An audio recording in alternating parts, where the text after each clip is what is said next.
যি সময়ত বস্তুৰ মূল্য বৃদ্ধিয়ে আমাৰ ৰাজ্যখনক কোঙা কৰি পেলাইছে, মানুহ চলিব নোৱাৰে।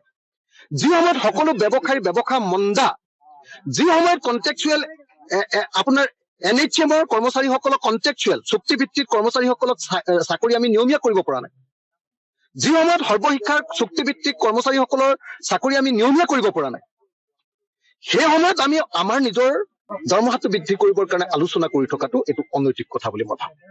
দ্বিতীয় কথা, আপোনালোকে চাওক যে বিজেপি চৰকাৰে বাৰম্বাৰ এটা বস্তু সিদ্ধান্ত লৈছে, কেন্দ্ৰীয় চৰকাৰ আৰু ৰাজ্য চৰকাৰ বিজেপি য'তেই আছে তাতে সকলো কৰ্মচাৰী, নতুন কৰ্মচাৰী বিলাক 2005 চনৰ পৰা আমাৰ পুৰণি পেঞ্চনটো বন্ধ কৰি দিছে। এতিয়া আৰু চৰকাৰী কৰ্মচাৰীয়ে 2005 চনৰ পাছত জইন কৰা চৰকাৰী কৰ্মচাৰীয়ে পেঞ্চন নাপায়।